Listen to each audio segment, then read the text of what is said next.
प्रिय विद्यार्थियों, आप सबका स्वागत है। आप सब कैसे हो? उम्मीद है कि सब सकुशल और स्वस्थ हो। आज के इस वीडियो क्लास में मैं आप लोगों के लिए 6वीं कक्षा की हिंदी पाठ्य पुस्तक अंतर्गत 11वीं अध्याय की झांसी की रानी पाठ लेकर आया हूँ। इस पाठ को पढ़ने सुनने वालों के मन में वीरों की भांति निडर, देशभक्त और साहसिकता और जोशीली भावना की जागृत होगी। इसके लिए आप लोग इस वीडियो को ध्यानपूर्वक सुनने की प्रयत्न करें। इसके पहले के वीडियो में अश्वमेध का घोड़ा में आप लोगों को कैसे लगी? बिल्कुल अच्छी लगी होगी। आज के वीडियो में झांसी की रानी लक्ष्मीबाई की जीवनी या जीवन में घटित घटनाएं को आप लोगों के सामने प्रस्तुत करूंगा। पाठ की ओर बढ़ने से पहले आइए जानते हैं कुछ कठिन शब्दार्थ, जैसे निडर,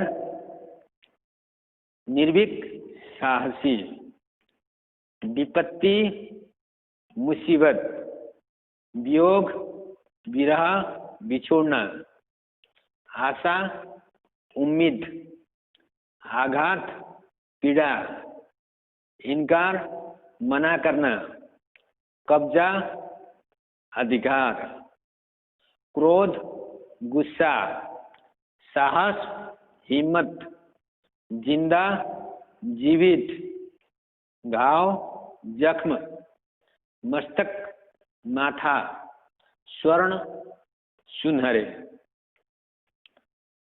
तो झांसी के रानी पाठ में मुख्य पात्रों के नाम इस प्रकार है। झांसी की रानी लक्ष्मीबाई मुख्य नायक के रूप में निभाती है। राजा गंगाधर राव झांसी की रानी लक्ष्मीबाई की पति है और दामोदर राव पुत्र का नाम है। और विपक्षा दल में अंग्रेज और उनके सैनिक। तो झांसी की रानी बचपन से ही बहादुर थी। वो किसी भी विपत्ति से घबराती नहीं थी। इसे विस्तार में जानने के लिए पाठ की ओर बढ़ते हैं। देश की आजादी के लिए अपने जान की बाजी लगाने वाली वीरंगनाओं में से रानी लक्ष्मीबाई का नाम सबसे पहले लिया जाता है। लक्ष्मीबाई अपने पिता मोरोपंत तांबे की अकेली संतान थी। इनकी माता का नाम भागीरथी बाई था। उनका बचपन का नाम मनु था। मनु बहुत साहसी और निडर कन्या थी। वो किसी भी विपत्ति से घबराती नहीं थी। मनु को लड़कों के साथ काम करने में बहुत आनंद लगता था। उन्हें तीर और बंदूक से निशाना लगाने, तलवार चलाने का बहुत शौक था और घुड़सवारी करना भी जानती थी। मनु जब बड़ी हुई तो उसका विवाह झांसी का राजा गंगाधर राव के साथ हो गई। इस प्रकार मनु का नाम के साथ झांसी की रानी जुड़ गया। वे दोनों अपना जीवन हंसी खुशी से व्यतीत करने लगे।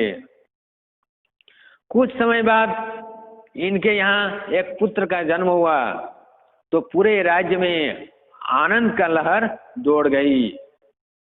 पर यह खुशी अधिक दिनों तक न रह सकी। कुछ महीनों बाद उनका पुत्र बीमारी के कारण चल बसा।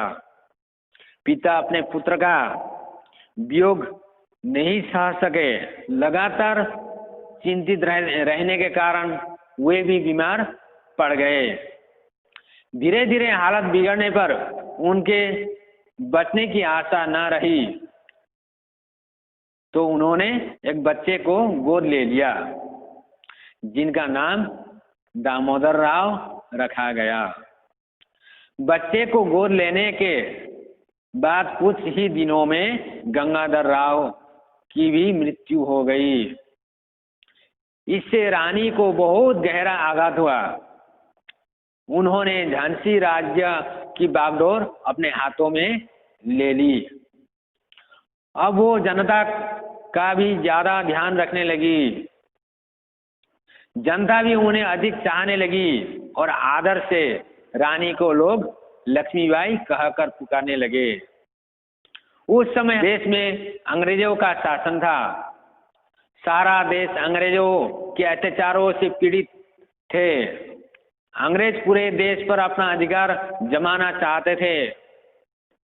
अंग्रेजों ने ये नियम बनाया था कि जो राजा बिना पुत्र के मरेगा उसका राज्य इसी राज्य में मिला लिया जाएगा। रानी लक्ष्मीबाई द्वारा गोद दिए गए पुत्र को अंग्रेज सरकार ने जायज मानने से इनकार किया। उन्होंने झांसी पर कब्जा करने के लिए हमला बोल दिया।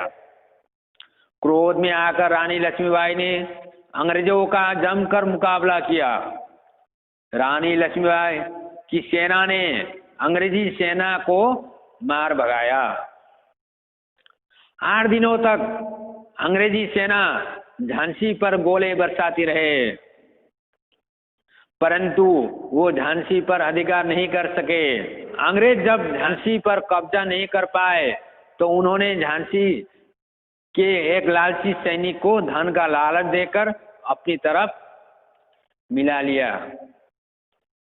उस विश्वासघाती सैनिक ने आधी रात को झांसी के किले का गुप्त द्वार खोल दिया।